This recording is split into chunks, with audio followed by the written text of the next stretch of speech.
Can we start? La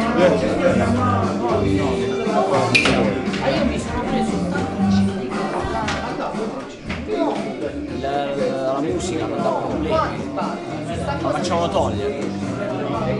Vabbè. Siamo qui con Victor Bailey a pochi minuti dallo splendido concerto che ha tenuto qui al Moody Jazz Cafè. So thank you very much, Victor Bailey, for coming here. We really enjoyed your concert tonight. It was great. It was wonderful. Can you tell us something about tonight? Oh, it was great. I've been to Italy many times. My first time in Foggia, so ciao Foggia. But it was great. The place is a great club. Food was good. Girls are always pretty, and we had a good show tonight. So it was wonderful. Let's talk about your family. Your family is a musical family.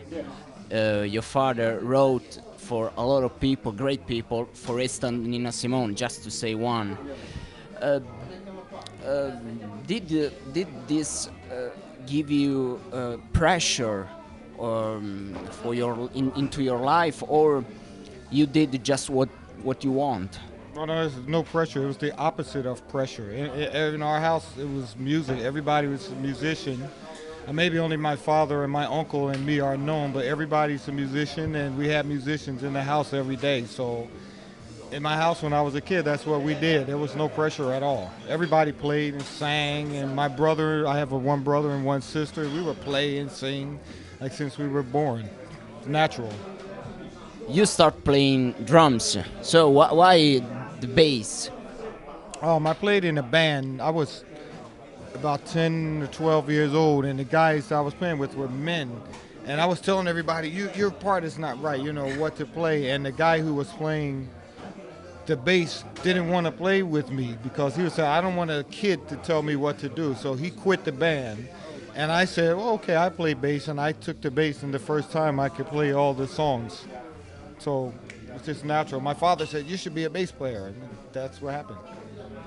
Your talent exploded soon. You were 19 when you joined to Weather Report. Can you tell us how did you meet Joe Zaniwool? I had just moved to New York, and I played 2 shows with Omar Hakim, with a singer from South Africa by the name of Miriam Makeba. And they had already hired Jocko, and Peter Erskine had left Weather Report, and they already found out about Omar Hakim, so they hired Omar Hakim for the drummer, and then we did 2 shows, and Omar told Joe Zawano, you should listen to this kid, Victor Bailey, and I sent him a tape, a cassette tape, that's how long ago that was. I sent him a cassette tape, and here I am. You played with a lot of people from Step Ahead to a lot of pop stars, but which one of these people gave you more influence in your music? I don't know about in the music, but as a musician, the biggest single influence on me was Joe Zawano, because I work with him probably the most. Syndicate also. Yeah. See, if I have one person besides my father that influenced me more as a musician, it's just Joe Zawano. You have also a solo career. Yeah. I think that with a solo career you can unleash your creativity, you know, more than when you play with the other people. Tonight you talk about you played something about your new record. Can you tell us something about it? Well, it's my first record that I did myself. You know, like a lot of artists, because of the internet business, we're trying to stay away from record companies. A record company, you can sell 1 million records and they never pay you. So everybody's trying to make their own record. So it's my first record that I paid for and recorded myself.